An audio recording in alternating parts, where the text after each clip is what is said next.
খাতামাল্লাহু আলা কুলুবিহিম ওয়া আলা সামঈহিম ওয়া আলা আবসারিহিম গিশাওয়া।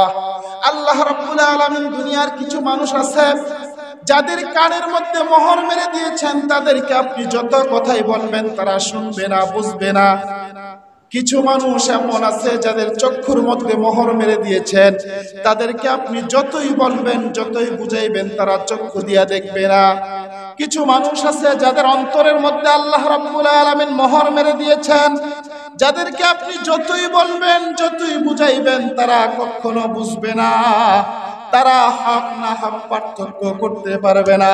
তাদেরকে আপনি নামাজের কথা বলবেন তারা নামাজে আসবে না, তাদেরকে রোজার কথা বলবেন তারা রোজা রাখবে না, তাদেরকে যাকাত প্রদানের কথা বলবেন তারা যাকাত দিতে রাজি হবে না, তাদেরকে হজ করার কথা বলবেন তারা হজ করতেও রাজি হবে না। কেন হবে না? কমতিটা কোথায়? কমতি কোন জায়গায়? আরে ভাই, কমতি তো ওই জায়গায়, কারণ আল্লাহ তাদেরকে মোহর মেরে দিয়েছেন। তাদের কানে, চোখে, মুখে, তাদের অন্তরের মধ্যে তাদের কোনো কথা শোনাও আসবে না, দেখাতেও আসবে না, অন্তরের মধ্যেও আসবে না। এই জন্য প্রিয় ভাই, যেটা বলতেছিলাম, আমাদের তাকওয়া আমরা রমাদানের মাধ্যমে কতটুকু অর্জন করতে পেরেছি? আসলে যারা করার তারা ঠিকই করতে পেরেছে। কিভাবে? আমি সহজভাবে আপনাদেরকে বুঝাই। একজন মানুষ রোজা রেখেছে, সারাদিন রোজা রাখার পর সন্ধ্যার সময় ইফতারি সামনে নিয়ে বসে আছে, চাইলেই সে পারে হাত দিয়া মুখে দেওয়ার জন্য। তার দিলের ভিতরে, গলায় অত্যন্ত তৃষ্ণা, এতটা বেশি তৃষ্ণা, তৃষ্ণার জ্বালায় তার কষ্ট হচ্ছে, এরপরেও সে সাফাস করে একটি খাবার মুখে দিচ্ছে না ততক্ষণ পর্যন্ত, যতক্ষণ পর্যন্ত আল্লাহর হুকুম না আসতেছে। কথা ঠিক কিনা বলেন না? একজন মানুষ ঘরের মধ্যে একা আছে, কেউ নাই, কোনো মানুষ নাই, কোনো পশু পাখি নাই, কোনো পিপিলিকা পর্যন্ত তাকে দেখছে না। সে চাইলেই পারে তার সামনে খাবার রেডি, খাবারটা নিয়ে মুখে দেওয়ার জন্য, পেটে দেওয়ার জন্য, তার তৃষ্ণাটা সে নিবাইতে পারে, চাইলেই পারে। এরপরেও সে একটি কারণে তার খাবারটা নিয়ে মুখে দিতে পারে না, খাবারটা সে ধরতেও সাহস করে না। কিসের কারণে পারে না বলেন তো দেখি? আরো জোরে বলেন। তাকওয়ার কারণে, আল্লাহর ভয়ের কারণে। সে তখন চিন্তা করে, আহারে, খাবার তো আমার সামনে আছে, আমি চাইলেই খাইতে পারি, আমাকে পৃথিবীর কেউ দেখে না, কোনো মানুষ দেখে না, কোনো জিন পর্যন্ত দেখে না, কোনো পশু পাখি পর্যন্ত দেখে না, কোনো গর্তের পিপিলিকা পর্যন্ত দেখে না, কিন্তু একজনে দেখে। তিনি কে? আর জোরে জবানটা খুলে বলুন না, তিনি কে?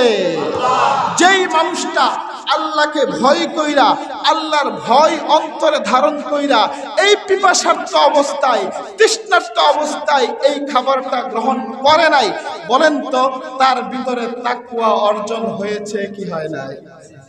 আর যদি আওয়াজ করে বলেন, হয়েছে কি হয় নাই? এই জন্য প্রিয় ভাই, রমাদানের মাধ্যমে সবাই তাকওয়া অর্জন করতে পারবে না, কিন্তু যারা পারার তারা কিন্তু ঠিকই পেরেছে। আজকে দেখেন আমার বাংলাদেশে হাজার হাজার মসজিদ, প্রতিটা মসজিদে 2-4 জন মানুষ ইতিকাফে বসেছে। বসেছে কি বসে নাই? কেন? তাদের চাকরি নাই? কথা বলেন। তাদের ব্যবসা নাই, তাদের সংসার নাই, তাদের বাড়িঘর নাই, তাদের বাজার করার প্রয়োজন হয় না, এরপরেও কেন বসেছে বলেন না ভাই? কেন বসেছে? এই তাকওয়ার কারণে, আল্লাহকে ভয় করে, আল্লাহকে ভালোবাসে, মুহাব্বত করে, ফজিলতের আশায়, সওয়াবের আশায়। এটাকেই তো বলা হয় তাকওয়া। তো আল্লাহ রাব্বুল আলামিন কুরআনের মধ্যে বলেন যে এই রমাদানের রোজাকে আমি তোমাদেরকে দিয়েছি তাকওয়া অর্জন করার জন্য। এবার আপনারাই বলেন, আমাদের তাকওয়া অর্জন হয়েছে কি হয় নাই?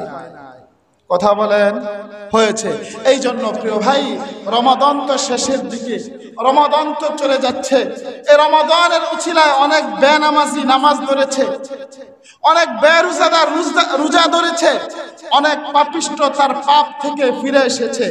এখন আমাদের উচিত হবে আমরা যেন এটাকে ধরে রাখতে পারি, রমাদানের মাধ্যমে আমাদের গুনাহগুলো যেন সম্পূর্ণ মোচন করাতে পারি, আর সামনে যেন কোনো গুনার মধ্যে আমরা দাপিত না হয়।